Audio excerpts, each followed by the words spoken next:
ठाकरे गटाचे आरोप कोणत्याही पुराव्यांशिवाय विनाकारण कांगावा केला जातोय. पत्रकार परिषदेद्वारे संजय निरुपमांचं प्रत्युत्तर. वायकरांनी फसवणूक केली, आदित्य ठाकरेंचं वक्तव्य. मतमोजणी दरम्यान घोळ झालाय, आदित्य ठाकरेंचा दावा. सीसीटीव्ही फुटेज देण्याचीही त्यांची हिंमत नाही. रवींद्र वायकरांच्या मुद्द्यावरून राहुल गांधींचे ट्विट. कोणालाही ईव्हीएमची छाननी करण्याचा अधिकार नाही. राहुल गांधींचा विरोधकांवर हल्लाबोल. निवडणूक प्रक्रियेच्या पारदर्शकतेबाबतही व्यक्त केली चिंता. ईव्हीएमला हटवा, एलॉन मस्क यांची मागणी. पोर्तो रिकोच्या निवडणुकीत गडबड झाल्याचं उघड. हॅकिंगचा धोका असल्याचंही वक्तव्य.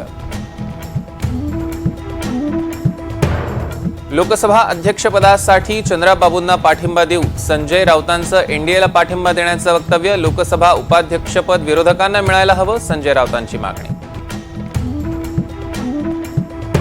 400 पार गेलो असतो तर हिंदुराष्ट्र झालो असतो. भिवंडीतील सभेत टी राजा यांचा दावा. 500 पार गेला असता तरी भारत हिंदुराष्ट्र झालं नसतं. अमोल मिटकरींचा पलटवार.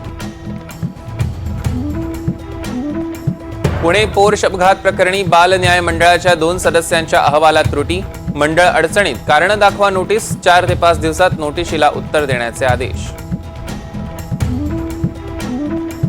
महाविकास आघाडीच्या नेत्यांनी माझी फसवणूक केली. राजू शेट्टी यांचा महाविकास आघाडीवर गंभीर आरोप.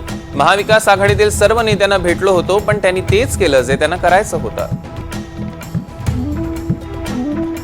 जरांगेंना भेटण्यासाठी जाणारी मंडळी नौटंकी. खासदार ओमराजे निंबाळकर यांची टीका. केंद्र सरकारनं 50% आरक्षणाच्या पुढचा कायदा करत आरक्षण द्यावं. खासदार निंबाळकरांची मागणी. सलग 3 दिवस जोडून आलेल्या सुट्ट्यांमुळे नागरिकांची पर्यटनस्थळी मोठी गर्दी. रत्नागिरी, महाबळेश्वर, लोणावळा, भीमाशंकर पर्यटकांनी फुललं.